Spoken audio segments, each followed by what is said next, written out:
This is Karen with NewClevelandRadio.net, and it is time for Avoid the Maze conversation with Eric Teplitz. And as we get started today, I asked Eric if we could talk about a subject that has sort of been haunting me lately. It's the subject of success. And I know growing up, Eric, I didn't feel very successful in school. I made grades, and sometimes I got an A and sometimes I got a C and sometimes I got a C minus, and I knew not to get anything below a C minus or my parents would kill me. And so to me, success was getting through the school year, not getting in trouble and passing, and hopefully getting enough A's to make my parents happy. And I sort of have carried that attitude about success into my adult life. But lately, I have people who say to me, well, I'd love to be on your podcast, Karen, but are you successful? And it's like, well, I've been doing this almost 10 years, but that's not what they're looking for. So help me along the lines, because is there only one definition of success? I sure hope not. Thank you. Yeah, this is a really interesting topic. I'm glad that you asked to discuss it this time around. Yeah, success, it's a very tricky thing, I think, because there's no question that there are external metrics. There are external ideas that are presented to us pretty much like from early childhood on, Sure. just as you were recounting, as to what success means. And there were certain like external metrics that defined whether or not you were successful at something. And yeah, I mean, you said you've taken this with you into adulthood. I think inevitably we all have, to some degree, in some way or another. We have this sense of success means meeting the expectations of others, or meeting the hopes of others. And it can be a very, very tricky thing. Personally, yeah. So I'll say this, and again, I could go on this subject. I don't have a definitive definition or answer for you of what is success, but I definitely have a lot of thoughts about it, and I've thought about it quite a bit, reflecting on my own life and experiences. So in fact, just today, I released on my own podcast an interview with a woman named Kara Nicole Bitar. And her story, I think, is so relevant to this conversation. And I would, tell people, go check that out. The podcast is called The Person You Want to Be. Yeah, it's a little bit of self-promotion here, but this conversation, I think, is the conversation with her is so incredibly relevant. So I'll give you just the brief kind of backstory of hers, which is that from a very young age, she got it in her head that in order for her to be successful, the way she tells it is that there were two occupations that you could pursue that would make you a quote unquote success. Like there were two worthwhile undertakings, and those were to either be a doctor or to be a lawyer. And she just chose lawyer. I'm going to be a lawyer, and like got it into her head from a very young age, and had like a really single-minded focus on that goal from an extraordinarily young age, if you think about it. And she pursued it with an incredible amount of drive, and she was really determined to succeed. And she did. She ultimately jumped through all the hoops and became by all measures, externally at least, an incredibly successful lawyer. Okay. But what she shares in the interview is that the whole journey was of becoming the successful lawyer. She was essentially,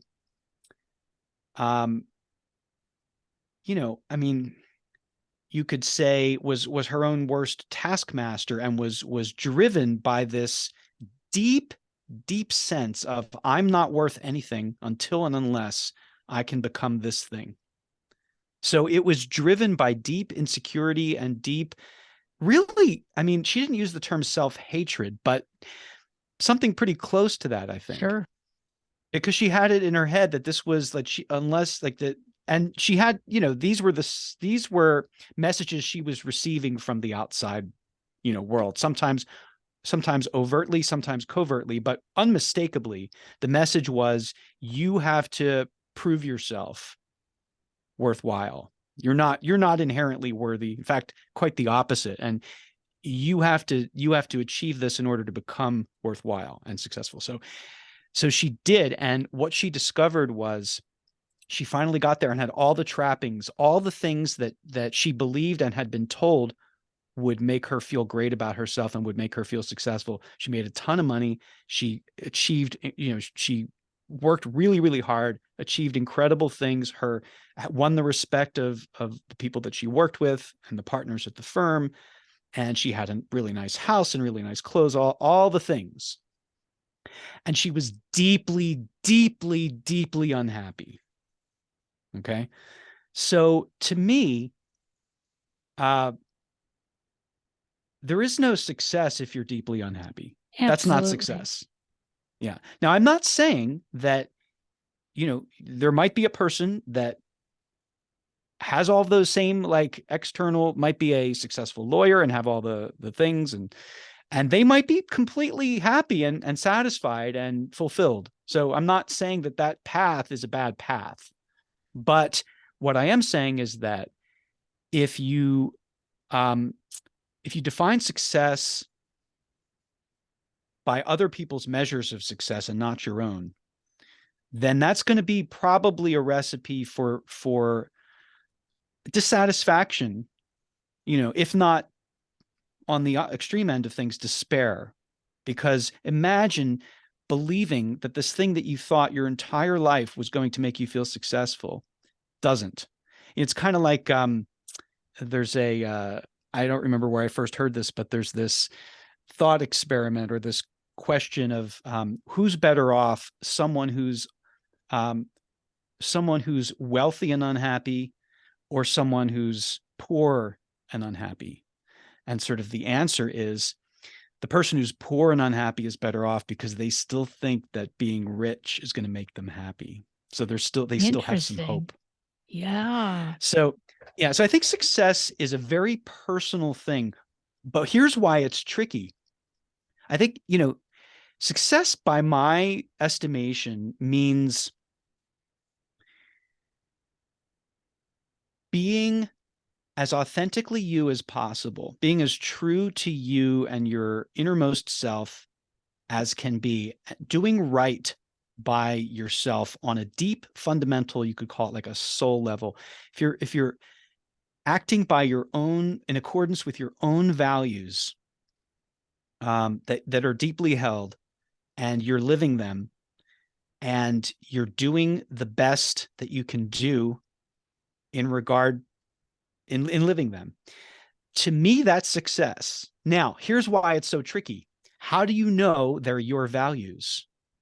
We get bombarded by messaging from day one and endlessly to this, Right. endless messaging from our culture, from our family, from our whatever social groups we're involved with, our communities, it could be your church, whatever. Like, there is endless messaging about what you should value. And this may or may not coincide with what feels right for you. And if it does, great, fantastic. But I suspect that a lot of the time it won't. And so I think success, so I would say success, there is no success if you're miserable. I think that's fair to say. Like, Right. doesn't matter how other people view you. The world might completely approve of you and applaud you and say you're a roaring success and give you endless accolades and money and fame even, and acknowledgement and all that stuff. But if deep down you don't feel good about it, how is that success? That cannot be success, right? Exactly. And by the same token, you can live a life where you really adhere to your own personal standards and morals and values, and you do the best you can at achieving goals that you deem personally meaningful. Then regardless of what external acknowledgement you get or don't get, to me, that is success, because you're being as authentically you as you can, and you're doing what's in your control. You're using your agency where you can, and to the best of your ability, and the rest is not up to you. And so I guess I'm figuring this out as I speak with you, but I'm Sure. equating to a certain extent, I'm equating success with peace of mind.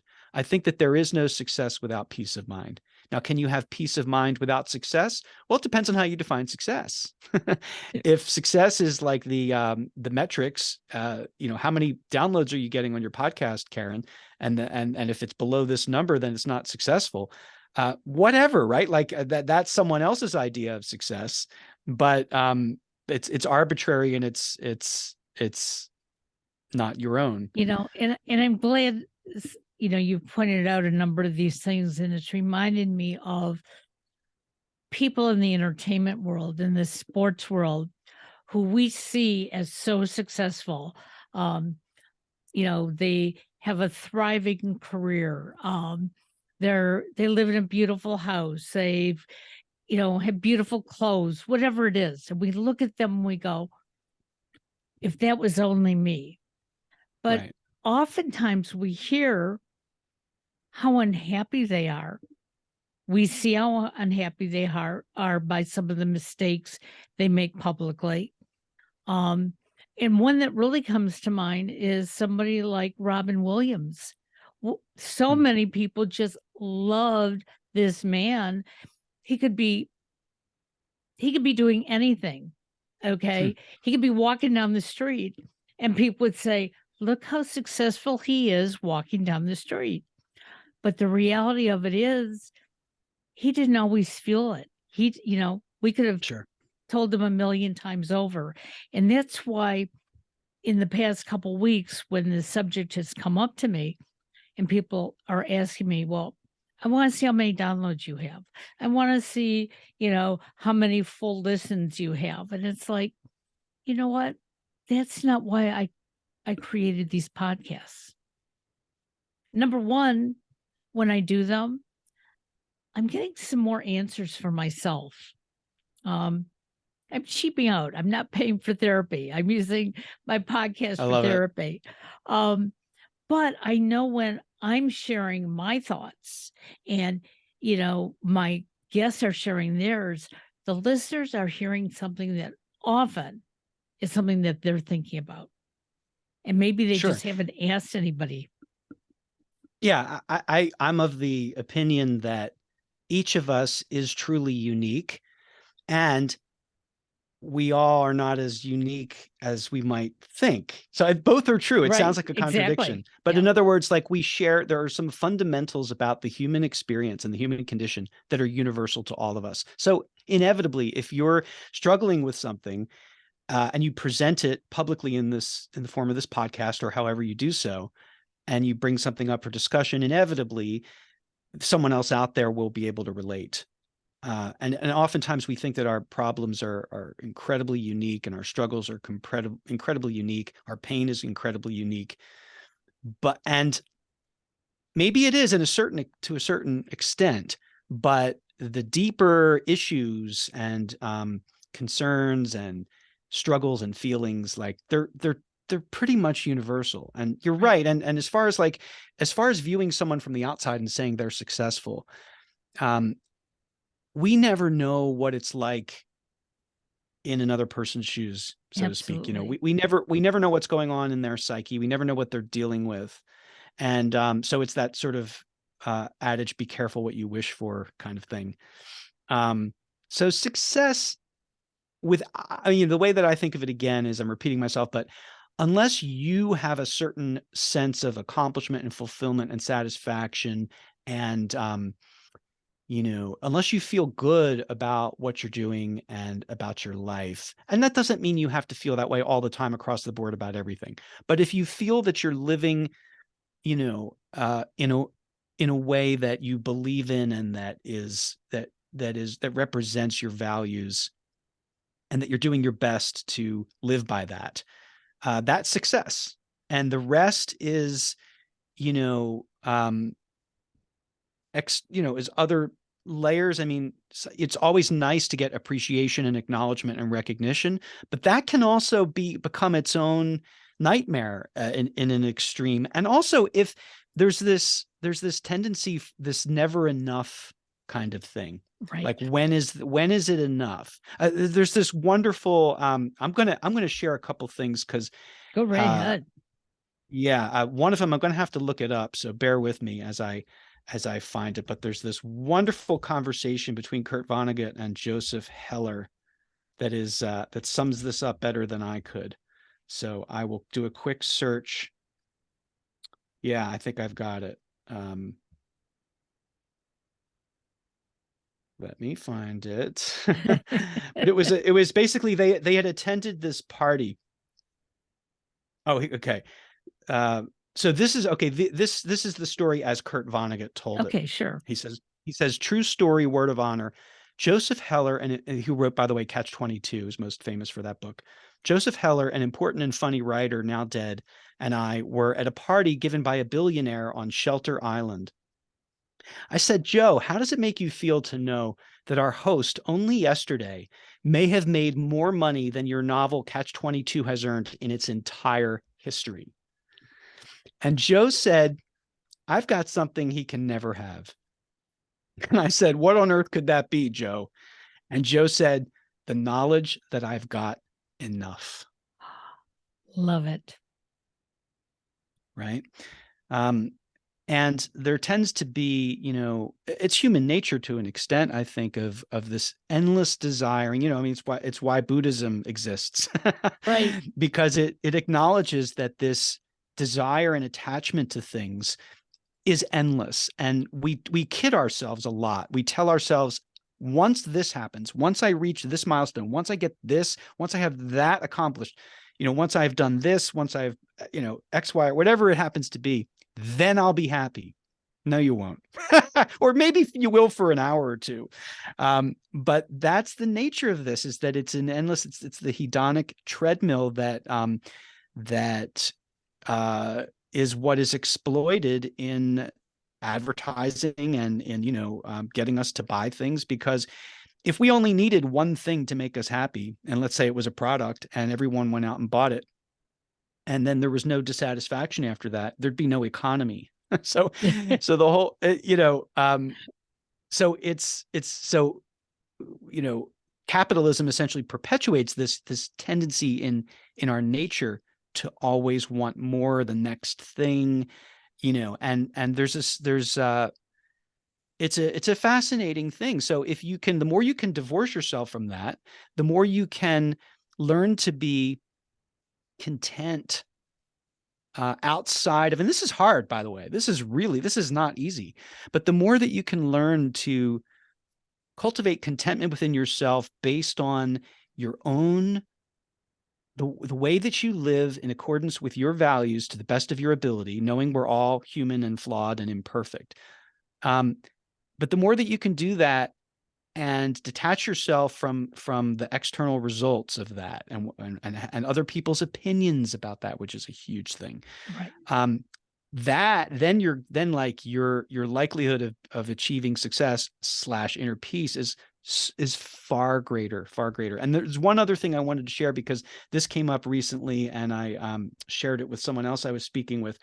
And this is a poem by Ralph Waldo Emerson. And I don't know if this is it in its entirety, or if this is an excerpt, but I had always remembered this, and I recently dug it up. And this is his definition, if you will, of success, which I think is a great one. He says, to laugh often and much, to win the respect of intelligent people and the affection of children, to earn the appreciation of honest critics and endure the betrayal of false friends, to appreciate beauty, to find the best in others, to leave the world a bit better, whether by a healthy child, a garden patch, or a redeemed social condition. To know even one life has breathed easier because you have lived. This is to have succeeded. So those words are so important for all of us, because I know as a very young person, I always thought, when I get married, I'll be happy. When I get married and we have our first child, I'll be happy. I wasn't. And part of that was that I was living on a timetable of what my group of friends were doing. Everybody was getting engaged, 2021, getting married. And I felt I had to do the same thing, because I thought they were all happy. So that was going to make me happy. And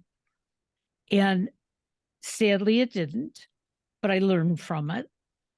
And most recently, I would say in the last couple of years, life has been somewhat of a struggle. But I look for, and I know people are going to say this is too woo-woo, but I look for the silver lining. Mhm. What does it mean that, I'm not connecting with the people that I really want to? Because up until about 2 years ago, I had a great list of guests, and then I went into this pit, and everybody I connected with, they weren't interested. And I kept thinking, oh, this is terrible. What am I going to do about it? And what I did about it is I got online and I did an independent podcast. And what happened from there was I started meeting people. They would email me and say, hey, I'd like to be on your show. I like that conversation you had with yourself the other day. Let's have it together. And that's when I realized, hey, I was doing something that I was content with. And content was providing some success for me. And I don't look at success as getting the award and walking around on stage showing, I got the award, and then go home and put it on the mantle and it gets dusty. In fact, my brother once said to me, I think it was when he got his first Grammy, and we all Your brother? bombard. Yes. Oh, yeah. I have Oh. a brother who's a music producer and Oh, engineer. interesting. I didn't know that. That's what every time you talk about Billy Joel, it's like, Right. I said in my head, who has he worked with? Interesting. But I would get so excited. So would my mother. So would some other relatives, and we're bombarding him with phone calls. Oh, that's so exciting! What does it look like? And I The remember Grammys one are these time tiny little things. he said, I don't even have it yet. They have to ship it to me. He said, I held something, but it wasn't mine. And then I was at his house and I saw some of his awards, and he has them on a table, and they're sort of like all mixed in with other things. And they are dusty because it's just collecting there. Is he proud of them? He's proud of the work he did. As he said, sometimes that award meant that nobody was going to call him to do any work because they thought he was either too expensive or already too engaged. And so he made a big impact on me at that time. It's like, okay, I can congratulate you. You did a good job, but I don't have to put him up on a pedestal. And I don't have to knock myself down because he's doing that and I'm doing something else. And I think that's where so many of us start to believe that we're not successful. We see somebody else in our family. Comparison. Yep. Yeah. Yep. That's a recipe for for unhappiness. But we're doing it, but we do it Oh, of all the course. time. Yeah, Yeah. sure. Yeah, very interesting. Yeah, and I imagine that when you're rewarded for something that you're not inherently proud of, or that it's probably feels kind of hollow, or you know, it's kind of like everybody congratulating for something that you hate doing, and but you've been successful at. I'm not saying your brother hates what he's doing at Yeah. all. No. Please don't misunderstand. But I do think that, yeah, I love what you said. The reward was in the good. The reward is experienced in having done good work, Right. work that you're proud of. Now, of course, you want it to, if you've created something, that is intended to be shared with the world. Of course, you want it to get exposure and attention and appreciation. That's totally natural. Um, and that may or may not happen, and that we may or may not have any control over whether it does. But no, I really agree. I had another guy that I had on my podcast, is someone who I really, whose work I just love. His name is Eric Mazel. I think he's a brilliant guy. And he basically believes that what we're all after, as different as we may be, as unique as we may be, and as different as our goals may be as individuals, he believes that the real prize, if you will, in life, the thing that everyone is actually after, is to make ourselves proud. And that's going to look different for you versus me or someone else, but to make yourself proud by your own efforts. And that's kind of what I was saying in many, many more words than that at the beginning of our conversation, which is this, like being true to you, being authentic to you, living by your personal values and standards as best as you can, doing the best that you can. So it's not necessarily about what you've achieved. These things may or may not overlap. Like if you achieve something that other people are oohing and ahhing about, but it was no big deal to you, either you didn't have to, you didn't have to work hard to get it, or Right. it just, then so what, right? Yeah, you had said something earlier where you said this may sound woo woo, and I don't think it about looking for a silver lining, and I don't think that's woo woo at all. I think that's the opposite of woo. I think that is incredibly grounded and practical.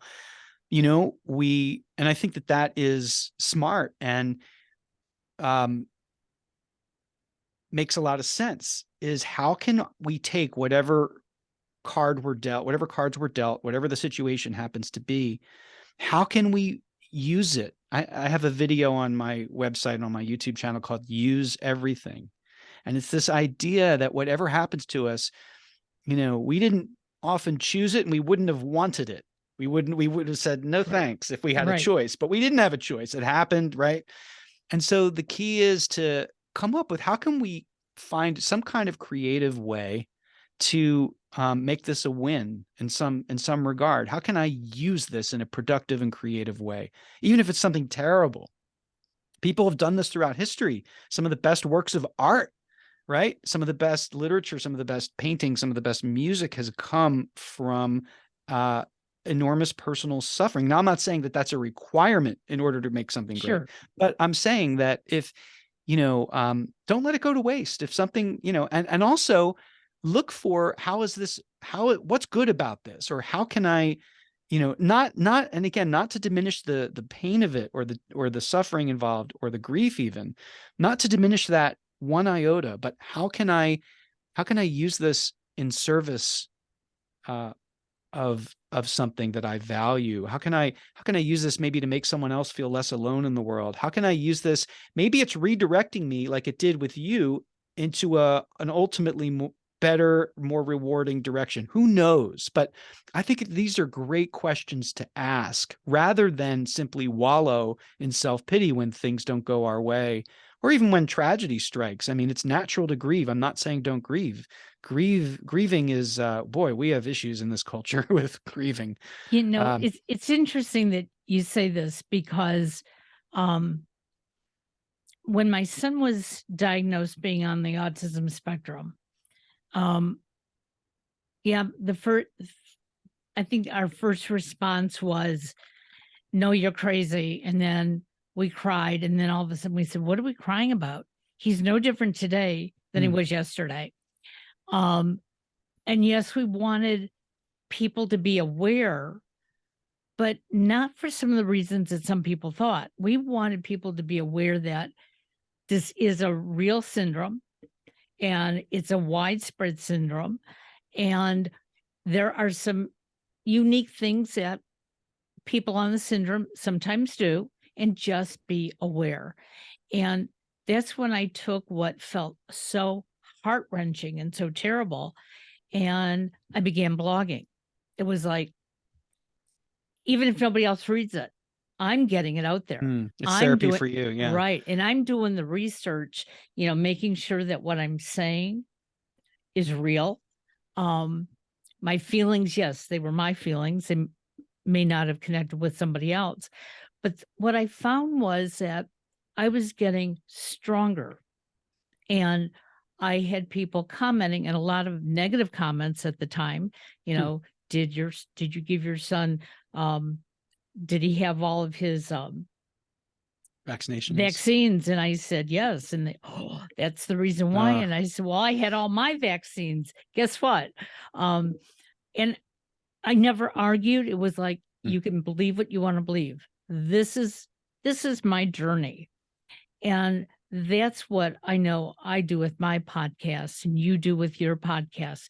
We're bringing people on who are telling us their journeys, not for us to feel sorry for them, or not for us to, get all excited. It's about learning that we have these things in common. We have mm. so many things in common. And as you go down the road, maybe we can learn from each other. And I know that's why I do it. And I know that's why many of the other podcasters that I've met through Podmatch, that's what got them to start podcasting. They made a change in their life. Something made a turn. There's one in particular by the name of Brett Cassidy. And Brett was a white collar um, criminal, so to speak. And he didn't realize he really was doing anything wrong, but he was. Bad advice, bad support. Um, he went to federal prison for a number of years. But what he learned there about himself, about so many other people that are incarcerated, there's a reason they're there, and many of us don't know it. And when they leave prison, so many are doing good things. Hmm. And yet, most of us wouldn't believe that either. We think, lock them up, Well, throw away the key. yeah. What do you mean by there were things that we didn't know? Or how Well, did you put it? he was doing things in his business that he didn't. No, no, no. You said Oh, that there were people in prison that were there for a reason. yeah. So And what did you mean by that? well, everybody that's in prison, they're convicted of something. We Sure. don't know what that's something. It can be different for everybody. Right. But so many of them are getting re-educated, learning what they did bad and why. They're using the resources to become a better person. Hmm. Yeah, And that's a whole other yeah, subject, really, like reform, right, versus punishment. And the hope is that there's opportunities for rehabilitation and for, but I don't, this yeah, is really kind of beyond my scope, but right. But what I'm pointing out is that for many of us, the reason we do these podcasts is so we can move forward in life. And if we can help somebody else yeah, along and the raise way, raise some consciousness, right? Just absolutely. raise some consciousness, maybe make people feel less alone with things they're struggling with, maybe Exactly. expose people to ideas that might be helpful or even like life changing. Just get conversations going. That like that And that's the that's big thing. yeah. We need to have more conversations instead of arguments. Yeah. And that's what this midterm election just taught me. We have to talk to each other. Hmm. Um, it's just incredible how many I'm good sure, people I have been meeting. yeah, Yeah. I'm sure that I've mentioned this on your show before, but there's this book. I just recently reread it for the first time in actually maybe 20 years or more, called The Four Agreements.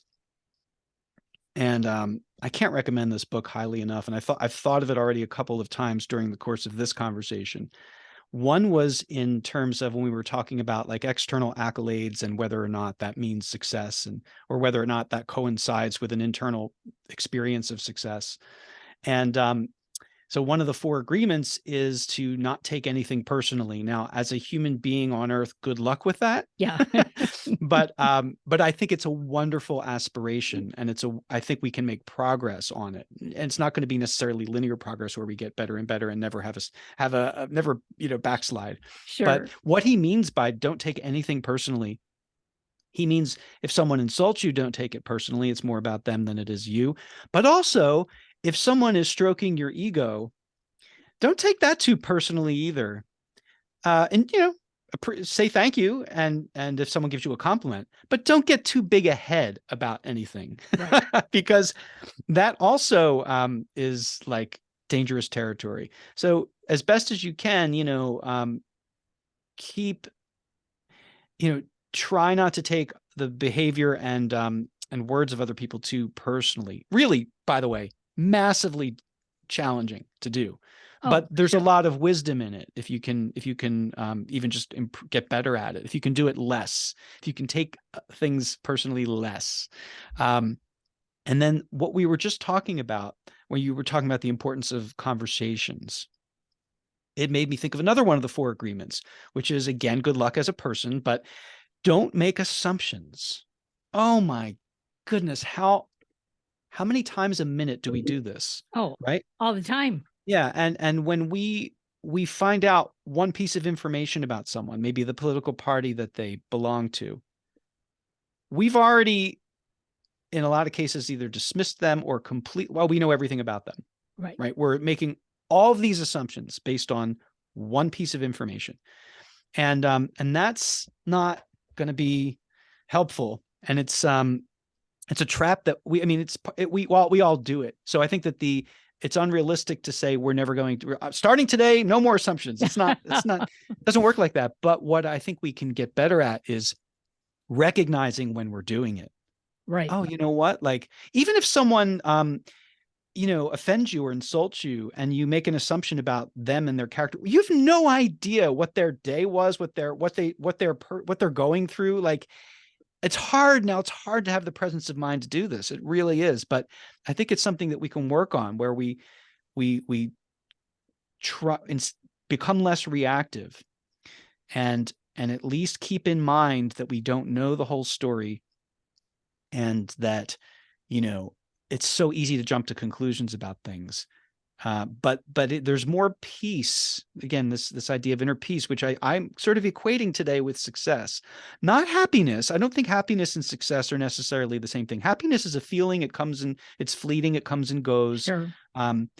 You know, there's this, wonderful idea that I've heard from a number of sources that that really meaning is what we're after, not happiness. Happiness is fleeting, but meaning is a deeper, like a deeper experience, you could say, of success. So we could do something that we find very meaningful. It might not make us happy to do it, but if we're acting in line with what we really believe in, and if we're making ourselves proud, then that is, I think, something greater than just happiness, which is just a Sure. feeling. So I think I want to make that distinction. I don't think that success and happiness are always the same thing. They may overlap, but I don't think that they're equal. I don't think that they're synonymous. I totally agree with you there. Before we wrap this up, this past weekend when I was working, this woman and her husband came into the department and they were asking a lot of technical questions because they were trying to get computers for their business and how things would work. And this young kid who I work with, who is very, very knowledgeable, started helping them, and he thought he was done. Okay. So he walked away. Hmm. And all of a sudden I see this couple like looking around, where is he? And this woman looks at me and she says, "Ma'am, come here right now." And I said, "Excuse me?" And she said, "Where's that kid?" And I happened to know who she was talking about, but I was also with another customer. And I said, "I don't know, but I will try to find him for you. Is there anything I could help you with?" Absolutely not. Now, in the past, that would have gotten me really upset. I would have been choking on my words. The tears would have been coming to my eyes because I would have thought, what did I do wrong? Hmm. But it's just like you said, I don't know what she's going through. She wasn't like that with him. She was very friendly, very nice. So was her husband. So I went and I found him someplace else in the store, and I said, "This couple would like you to help them. Are you available?" And he wasn't. So I had the wonderful task of having to go back and tell her that. And I walked back and I told her, I said, "I'm really sorry. He's with another customer right now. Either I will be glad to help you or I'll get you somebody else." And she said, "Absolutely not." And she and her husband walked out of the store. And I thought, I'm really sorry for them because I triggered something in them. I get that, but it wasn't me. And I can really hang on to that. And Hmm. many of us can't when it happens. We think it's us. We want to argue back, Yeah. and say to somebody, "No, I'll help you." Or we Um, take on their, we take on their emotional state, right? Like, yeah. it's learning, as one of my coaches has said, it's learning when to say no or not to say anything at all. And it's a hard lesson for many of us to learn, especially someone like myself who loves to help people. And it's Hmm. one of my main core personalities. Ending words for today's podcast for somebody who's wondering if they're successful or not. Yeah. Think about what you most, and this may take some time, but try to get clear on your own values and not values that you've simply inherited or absorbed from others, but really do some deep reflection on what you truly value, what's most important to you, and do your best to define success for yourself on your own terms. I think it help. I mean, I think this gets somewhat easier with age. I think that one of the benefits of getting older is that you tend to care less about what other people think. Not completely, and not that you like have this screw everybody else mentality, but that you're not going to let the opinions of others stop you from doing something that you feel is important for you to Sure. do, or or even just live your life based on other people's wishes or expectations. So the more you can align, and this is something I coach people with. So the more you can align your behavior and your thoughts and your thoughts and your actions with what you have deemed valuable and important to you, the more you can basically live authentically, I think the more successful you will feel, and you ultimately will be. Because in order to be successful, Karen, you have to be the best Karen that you can be, not the best Eric you can be, or the best Grammy winning brother you can be, or whatever. Yeah. Like, that's what we're here for, is to fulfill our own unique um, uh, capabilities and potentials and gifts, and share them as best we can, and not compare them to what someone else's gifts and talents and whatever strengths might be, but just to be the best version of you can be. I think that ultimately is success. Wow. I love those closing words. And you're right. Let's be ourselves. Let's be authentic. And everybody have a great week. Happy Thanksgiving. And we'll talk to y'all next month. Bye bye now.